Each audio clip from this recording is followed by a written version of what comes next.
Today we're going to take a look at how to create 3D boxes inside of Photoshop, but I'm going to show you a way that it's not, we're going to take the normal way that you'd create a 3D object, but I'm going to show you how to add that extra oomph, that extra something to it that gives it a lot more color than a normal 3D object.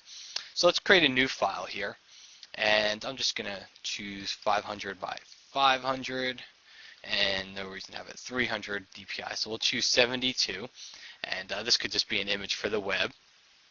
And so the first thing I want to do here is create a new layer. So click the Create New Layer icon, and then let's go to the Filter menu, go down to Render, and choose 3D Transform. And inside here, what you're going to do is select the Cube tool, and just click and drag a cube out onto your image here. Now you can make it long and tall and whatnot, so it can look any way you want. I'm going to try to make mine as close to a regular square as I can. Then what you need to do is select this little revolve trackball tool here, and when you click that, you're not going to see too much change here, but if I click and I drag, watch this. When I turn it over, see how I start to see some shading going on here. So I'm going to click and drag this and try to position it as much like so I can pretty much see all three sides here.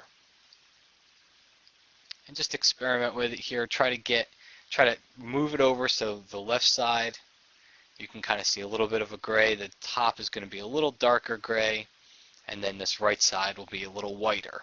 And then just click OK when you're done. So now I've got my cube.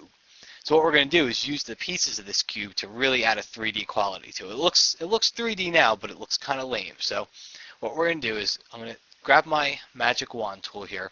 I'm going to drop the tolerance down to between 7 and 10, and I'm going to click on one of the gray areas. So let's click on the top one. Put the selection around that area. I'm going to choose Layer, New.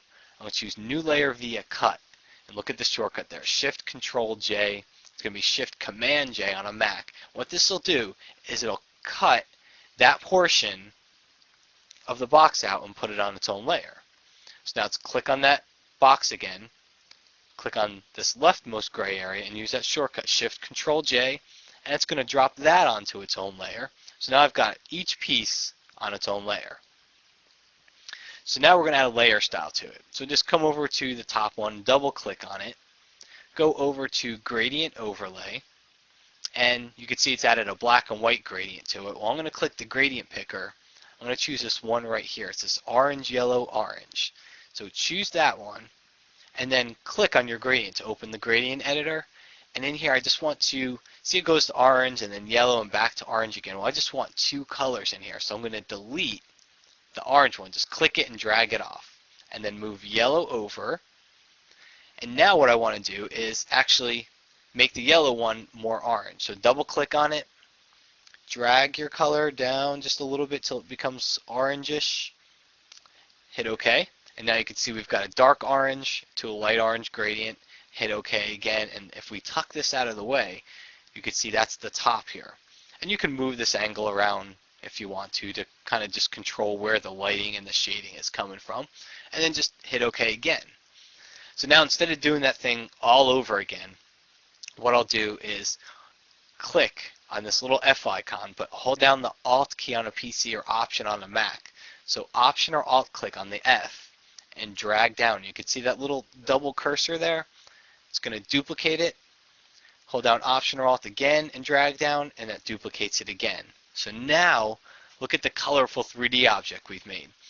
And the only thing you might want to do to tweak it is you can come in here and reposition the gradients. So let's take this side for example. I'll open up the layer style dialog, go to gradient overlay, and maybe I'll move it so that one goes toward the bottom.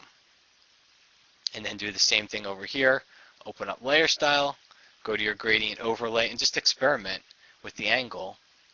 Chances are what you want to do is pick a lighting source, generally the top left over here. Pick a lighting source and imagine that lighting source coming down. So it's going to hit here, it might hit the top over here. So just click OK, and now you've got your 3D object. And all you really did was use a quick filter to give you the 3D object, but then you used a gradient and some layer styles here to help kind of add that extra something to it because it looked pretty lame before. And if you want to, just duplicate it a couple times, change the colors. I found that bright colors tend to work best here, so a kind of a bright blue and lighten that color up a little bit so you get two different color blues, and the same thing with greens, you get two different color greens here.